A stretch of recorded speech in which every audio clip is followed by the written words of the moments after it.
ही हा हा हा हा हा. ही हा हा हा हा हा हा. जलाविषाचे भूतकाळ टाकणाऱ्या भुजंगाला कोण कवटाळू शकेल? प्रखर ज्वाळाचे लोह फेकलेल्या अग्नीला कोण मिठीत घेऊ शकेल? प्राण हरण करणाऱ्या पाश ठेवणाऱ्या त्या सर्व भक्ष्य मृत्यूला कोण आलिंगनात घेऊ शकेल? पण या सर्वावर मी मात केली आहे. काळाच्या सातड्यावर पाय रोवून हा दानव श्रेष्ठ विक्रमासुर आहे. पण आठवला तो प्रसंग, तळपायच्या कशी मस्तकाला जाऊन भिडते. देवतांचे तरंग चित्र माझ्या डोळ्यासमोर उभा राहिले की अपमानेचा शल्य माझ्या हृदयात टोचू लागतो. देव हो, मी पूर्वी तुमचा वैरी होतो, आजही तुमचा वैरी आहे आणि यापुढेही तुमचा वैरी राहणार आहे.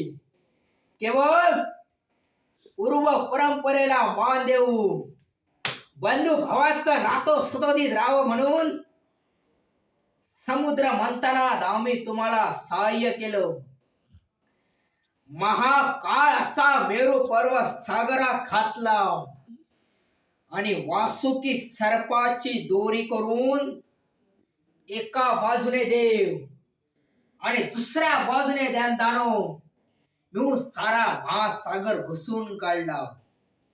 समुद्र मंथनातून जी जी अनमोल रत्ने बाहेर पडली ती कपटाचं आचरण करून त्या देवतांनी आपल्या पाशी ठेवली. त्या देवतांनी आमची फसवणूक केली आहे. एक ना एक दिवस याचा सूड घेईल, याचा सूड घेईल.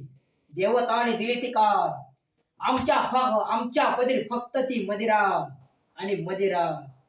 वरून देवतेने सोडलेल्या अजस्त्र जलधारेला थोपावून धरी, वाळू देवतेने उठवलेल्या वादळाची दिशा बदलून टाकी.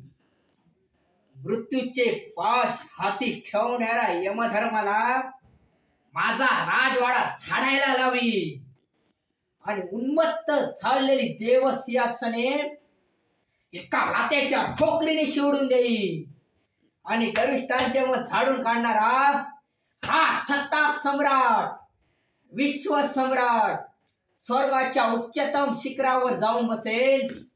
त्याचवेळी माझ्या मनाला समाधान वाटेल. पण संधीची वाट पाहतोय.